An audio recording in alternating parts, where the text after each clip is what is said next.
by our own students when they were making last semester while being in studio and having, you know, courses and seminars, we're also making masks for the hospital, and that got close to, I think, 1,000 face shields actually. Wow. Nice. Yeah, I thought it was so impressive. Then when we were thinking about what we would take as a subject for the summer school, that we thought a COVID-19 testing station seemed to be the next step. You know, it's still kind of portable, it's still kind of temporal, but it's a bit bigger than a face shield. It's turned out the longer we have worked with the students on this, it turns out that it's much more complex than we thought, of course, for all kinds of obvious reasons. But it's been really, really interesting. They've done great research that we looked at a little bit in the beginning. Anyway, we are doing this for one more week. Next week, Monday, 12 o'clock is the deadline in the afternoon, and then we will have a jury on the 30th. So this is one of you're close to the end. We're still getting Dror, Mark Miller, Marion Weiss before the end. Yeah, okay. And yeah, so here we are. A great designer, good friend Joe Doucet. I love the description: designer, entrepreneur, inventor, and creative director. He runs the interdisciplinary practice Joe Doucet Times Partners. Is that what we say and partners, but and partners? I hate ampersands. I really don't like the way they look. Yeah, it's nice. It's like how you write it. Yeah. Forbes magazine has described Joe as a living blueprint for the 21st century designer. So there you go, no small thing. Not bad. After graduating from the Art Center College of Design in California, he quickly began applying his vision to product, furniture, environment, and technology to find solutions for daily and societal challenges through design. A common theme of his work is hybridizing function and visual appeal while conveying layers of meaning and message. He currently holds numerous patents for his design and inventions. His work has been exhibited globally, including the London Design Museum and the Biennale International Design in Saint-Étienne. He has received numerous international awards, including a World Technology Award for Design Innovation and multiple Good Design Awards. He was also named the only ever avant-gardian for design by Surface magazine. And in 2017, he was named the 2017 winner of the Smithsonian Cooper Hewitt National Design Award as product designer, the highest honor in the field. Please join me in welcoming Joe Doucet in the Surface Summer School tonight. Joe, great. Hey guys, that was, well, thank you for that introduction. I know, I think I wrote part of it, so I guess it sounds flattering anyway.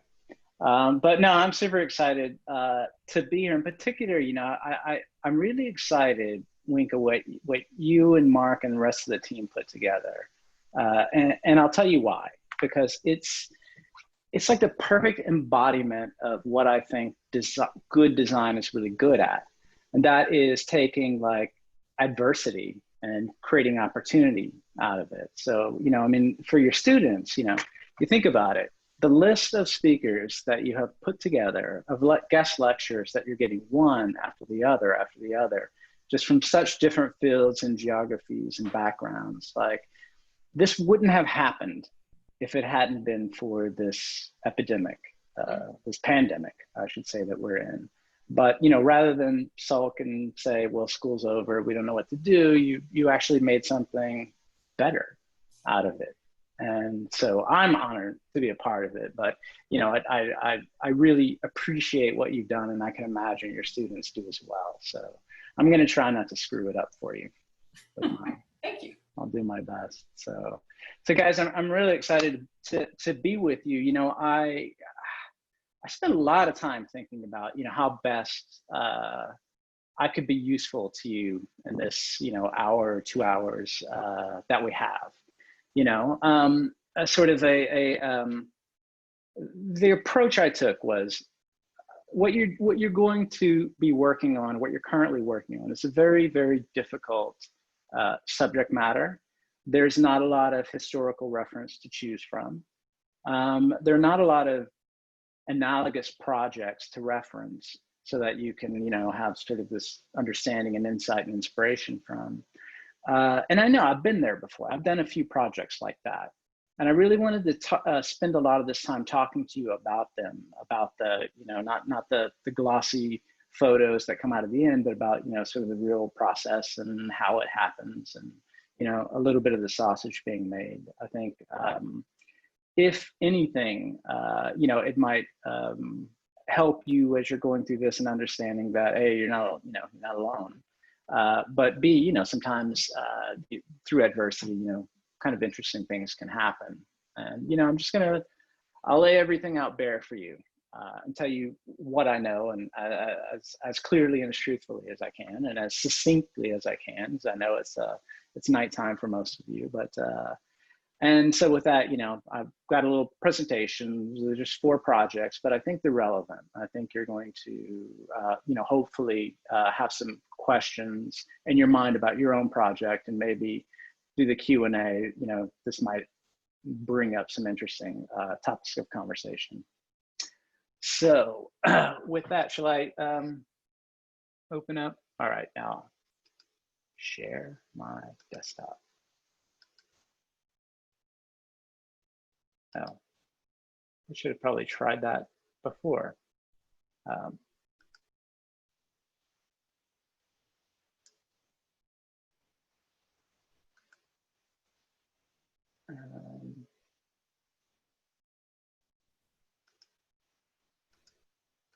you clicking on the bottom green button, the share screen? Yeah, and it's okay. Here we go.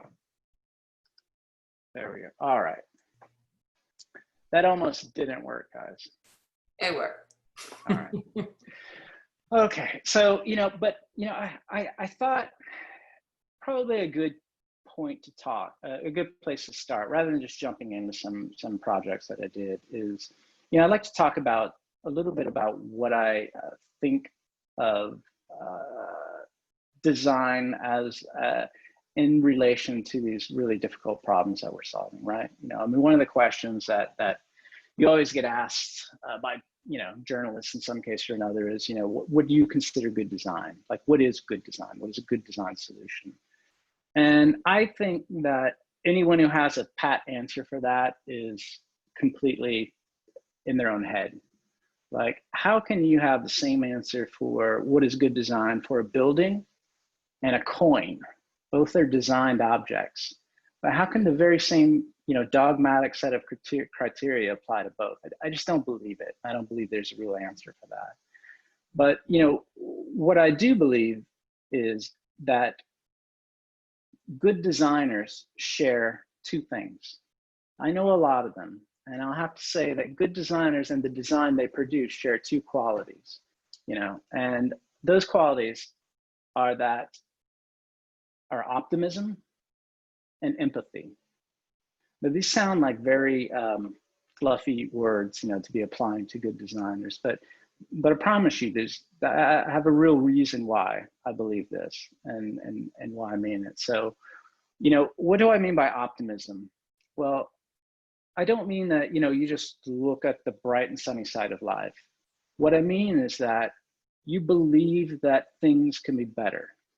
You start off with an understanding that you will have the ability to make life better for people, to make the world a better place for the work that you have done, and that ultimately, you will have been here for a purpose. And that is an optimistic point of view, and it's a very powerful tool, because if you don't start with the belief that you can change things, you can never change anything. Now I'll equally say the opposite of that, a pessimistic point of view is actually a very valuable tool as well.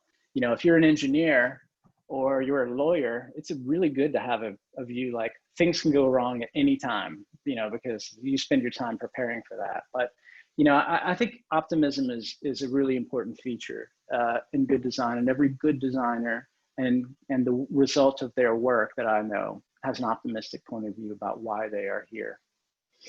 And so the second part of that I think is equally or even more so important is empathy. And empathy, again, is a It's a very soft sounding, cuddly, warm, huggy words.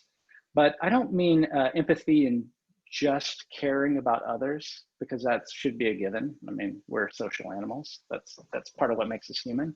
I mean it quite specifically in really looking and becoming and relating to the people that you are designing for. I think it's really, really important to if you're designing for a specific audience, you're in particular in the project you're doing, you need to become those people in line. And I mean in a Daniel Day-Lewis kind of way. Like, you have to inhabit them, you have to think about everything they're thinking, everything they're worried about, every stress they may have. You need to solve for that. That's part of it is not about just designing a beautiful package and an interesting looking building that's gonna do really well on Instagram. You need to become these people. I think that good designers just know how to do this intuitively, in the same way that good actors know how to become other people. And it's a skill. These aren't two traits you're born with. They're skills that you learn and skills that you develop. And if I have any advice, the single most important piece of advice I could probably impart to you is to think about these things. And think about them, whether they're something that you believe in, whether it's something that you want to try out. But if I were to impart you with one piece of advice, I think it would be this. So with that being said and out of the way, it is something that I really try to practice. And, like anything, you get better with it over time. And maybe I'm better than I was a few years ago, and maybe I'm not, but that's why it's called design practice, not a design done. But that being said, now I'd like to tell you a little bit about how I approach projects like this, a little about, my process. And my process is incredibly simple, right? And then I just call it the question. And if you ever go on my site or read anything about me, you'll see every project starts with a question. And that's really how I work. Because I find that rarely the most interesting solution to the problem you're trying to solve is apparent. It is rarely in the brief, the real problem you're trying to solve. It comes from taking a step back and trying to figure out what the problem really is before you start to develop solutions, right? I'll give you an example. Like, if you're ever asked to design a chair, probably the last thing that I would do is to try to say, okay, well, what do I want the chair to look like? Like, well, what materials do I want it to be made of? What colorways am I going to choose? No, it should be something like, well, what is the purpose of this chair? Like, what is its function? What is its role in our life? Because if you don't start with readdressing those fundamentals, you're just going to end up with another chair. And it might be nicer than others, and it might not be. But by asking deeper and more fundamental questions, you're much more likely to arrive at a novel and more important solution. And it's a process that served me well. And I'll take you through some real examples of that here. The first one I'll take you through is a project for Times Square. So Times Square came and asked me to design some public seating for them, right? And so Times Square calls, you pick up the phone. I mean, it is it's one of the busiest intersections in the world, and one of the most heavily populated, pedestrianized areas. And doing some public seating there sounds like an interesting project to work on. But and I started with this process. I started with the question, well, what is public seating? Well, the answer seems quite obvious, right? It's seating where you have in a public space where people will need to sit down and be able to interact. Well, what are the problems with public spaces and large groups of people prior to COVID? Well, that was at the time one of the biggest issues when large gatherings were together. It wasn't that people were worried about infection, it was that people were worried about weaponized vehicles. People were plowing through people, renting a van and taking out mass groups of people. And Times Square is quite a target. So I decided that, the solution should address that in some way or another. Now, there are a lot of solutions now that keep vehicles from being weaponized, right? They're these big, huge concrete columns. They weigh tons, and they function perfectly well. But I have two issues with them. One, in their non-use state, which is hopefully 100% of the time, and their non-use states, they are reminders that we are constantly in fear, right? They're dehumanizing. When you feel the need to be protected, it's not a very human. It doesn't really raise the spirits anymore. And I thought that therein lies opportunity. Like, whatever I'm going to do, it's going to be a beautiful seating area that creates interaction, but it's going to be able to stop a vehicle as well as one of those ugly monstrosities. And so I had a very simple idea. Here's the question then: can public seating protect the public? Well, here's my answer to that, right? So I started thinking about, you can stop a vehicle the same way you stop a bullet, right? There's brute force, there's a steel plate, or there is the dispersing of energy like Kevlar, like a bulletproof vest. And I wanted to create some seating that worked basically like Kevlar. So interlocking forms with a limited range of movement that would absorb and the impact of the flow. Now, we worked with a company out of Belgium called Overstyle, who specializes in outdoor seating, and they'd done protective balustrades before, but had never done any project like this. And so we had to go through a great deal of testing to see if the idea and the concept worked. And it turns out it did very well. Even 7,500 kilograms at 80 miles an hour. Turns out this concept that I had really worked. And we had to execute pretty quickly. Like, we got this brief, we got to go ahead on the project in December, and we had to install in May. And there's a few things that I think were really interesting about this. One is that anyone who's sitting on this really has no idea that this is there to protect them, that this is there to block off and protect Times Square. It's not really something that is apparent in any way, and that's what I love about it.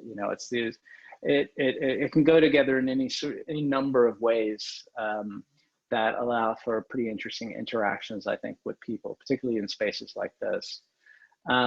They're completely unaware of it, but what was also really interesting was how the project was developed. It was literally, like I said, it was a very short window, I think 5 months from concept from initial presentation of the idea to having it installed. And the first time I saw it in person was when it was being installed in Times Square. At midnight, we had to shut down Times Square to be able to bring this in. Everything happened digitally. Everything happened between us, between Belgium, between France, between the Times Square Alliance, and between my studio. And it kind of shows you what our immediate future happens to be like right now. Like, every project I'm working on, I'll probably never see it until maybe I'll get some prototypes mailed.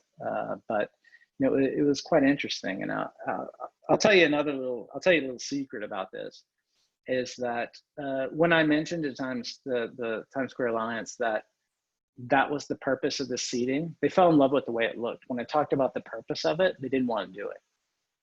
They're afraid of the message. So I just sort of stopped talking about that aspect of it entirely.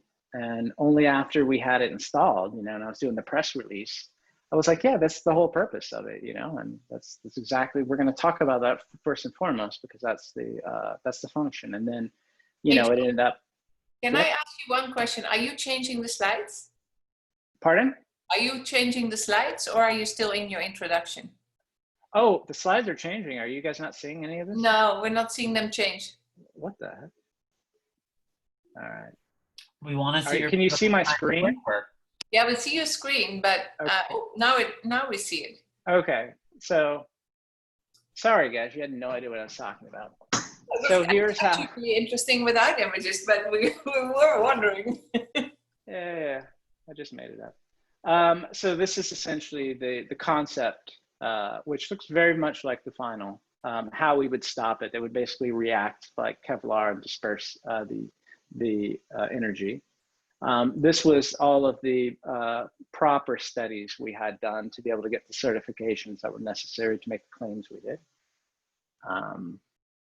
There's the actual seating in Times Square, some details. And this is what I was saying. The people who interact with us every day, I believe, have absolutely no idea of its function. So apologies for that. First technical glitch, not so bad. All right. Okay, so that's again the same process. Right?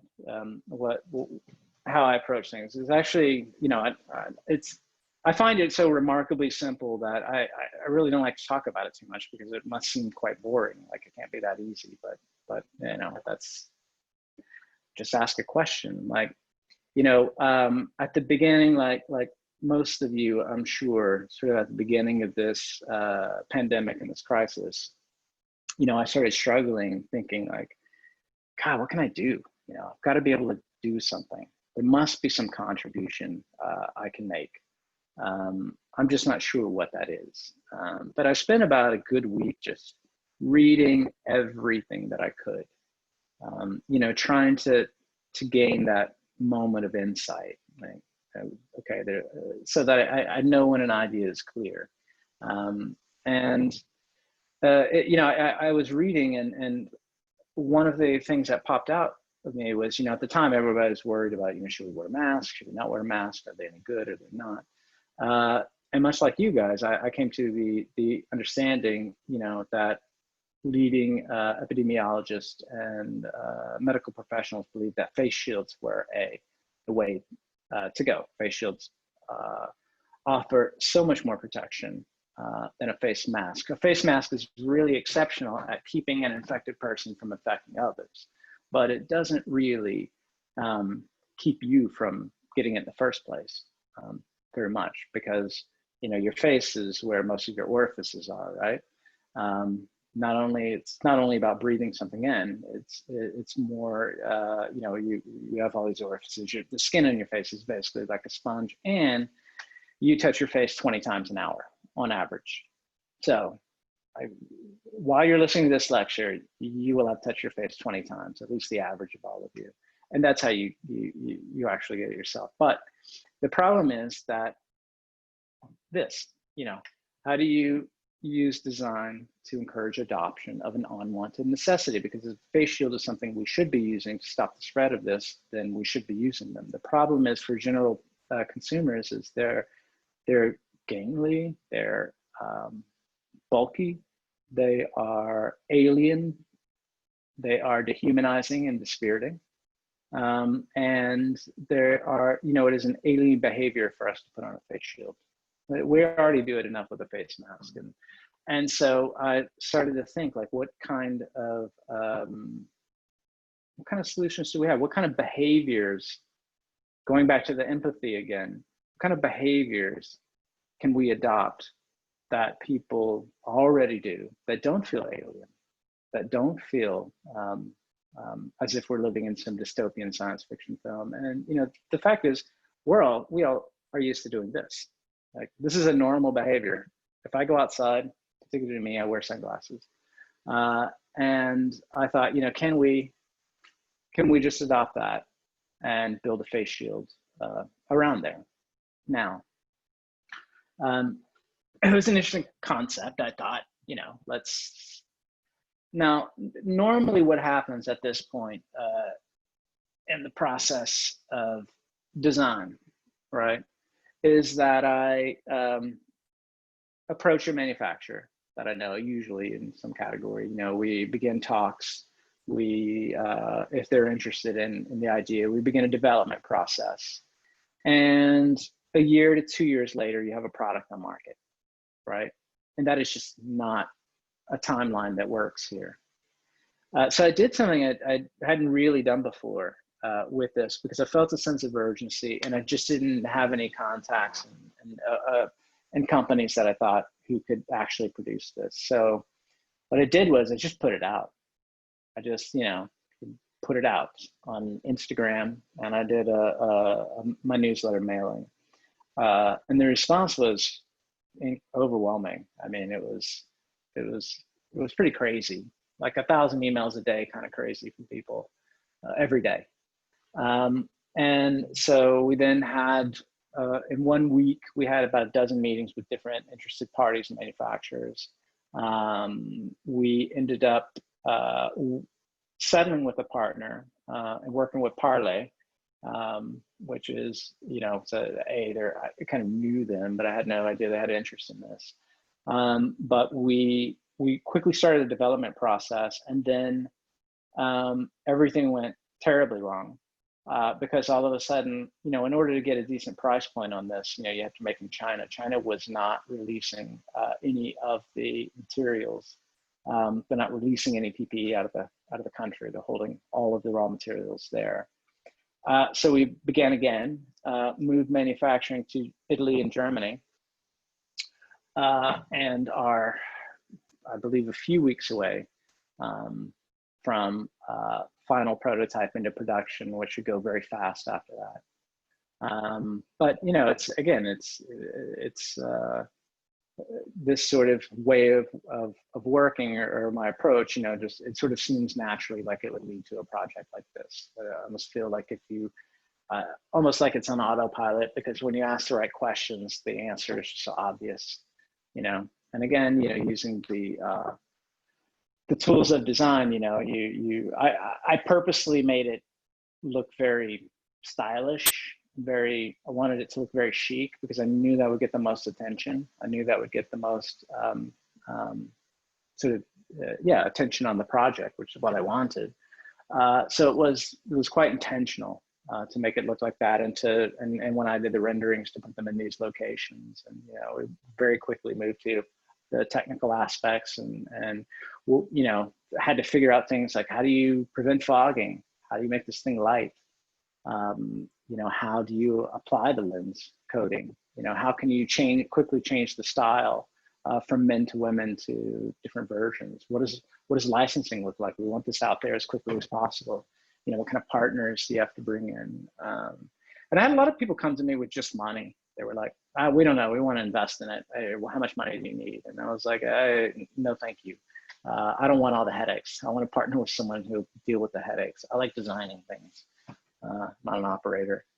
But anyway, it was an interesting way of putting a project out in the world, and it's been interesting to see what the response has been, and how quickly we're moving, in a matter of months from concept to product in people's hands.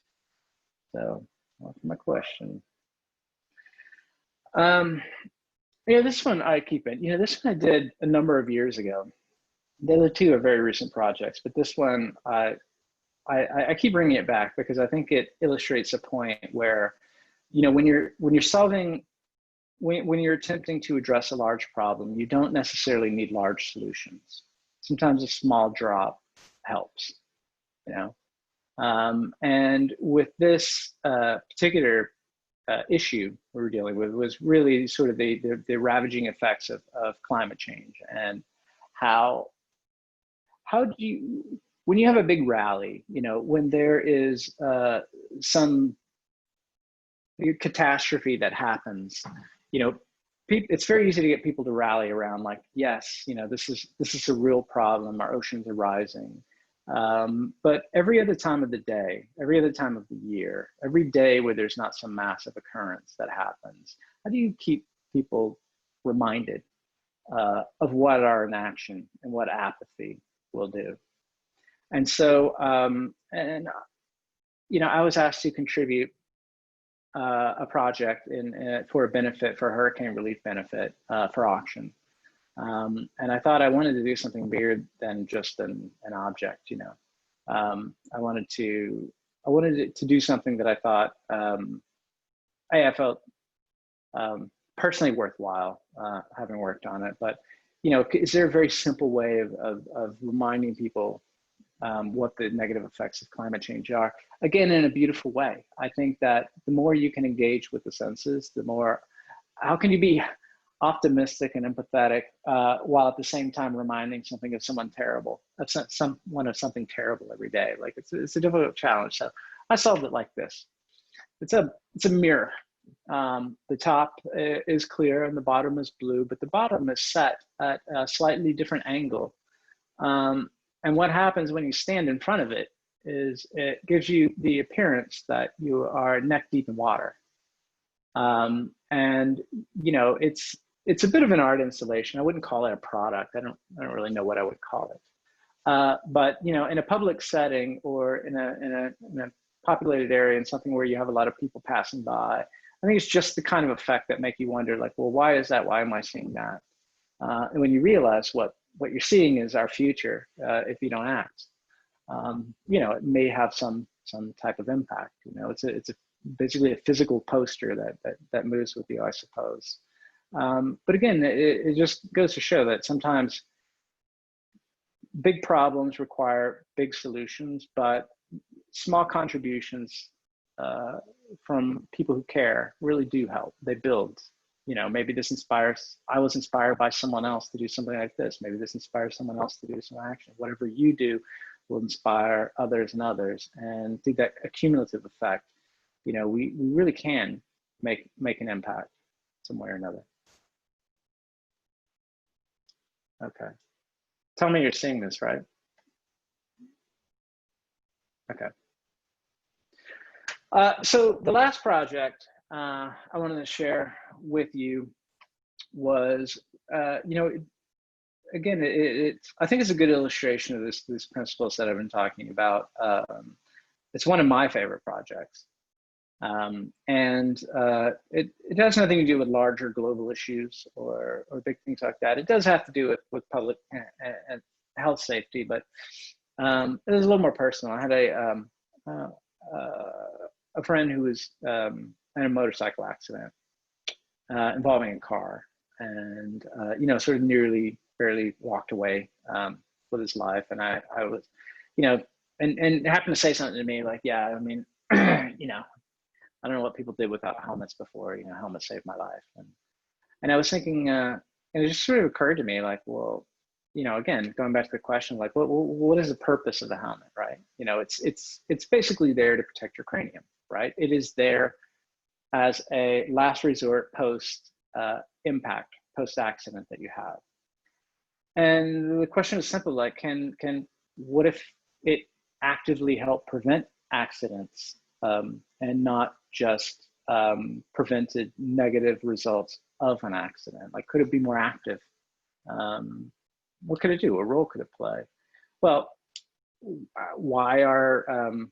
how do people have accidents on a motorcycle? Well, most of the time it's their fault, but a certain percentage of the time, only 30% of the time, it involves another vehicle. And the problem with someone who's riding a motorcycle is they can't see you.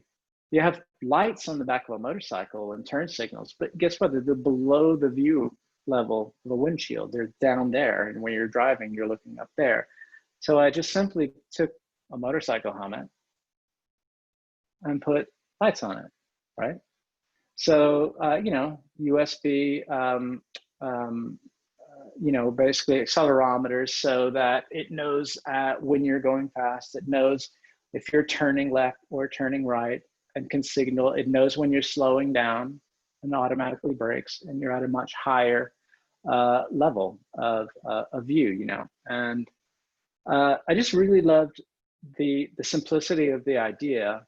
And, you know, we've got these patent guys we work with all the time, this company in Chicago, and you know, we started talking about it, and I decided not to pursue any of that. And the reason is that it's a simple innovation that could go in any helmet. This is not the helmet that everyone should have and buy. It's an idea of how to make a helmet, any helmet, better and safer.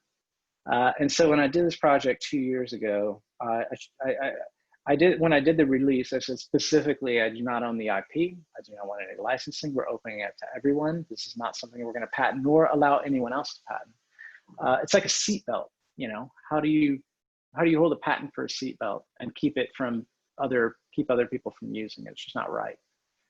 It's not fair. It feels like blood money, you know. And so we put it out, and it's done very well. A few companies are in development with it, so I was pretty excited about that. But again, these simple things, these simple ideas, simple questions. If you go back far enough in your line of questioning to really readjusting the fundamentals, I think real opportunities start to arise, and you just have to see where they are.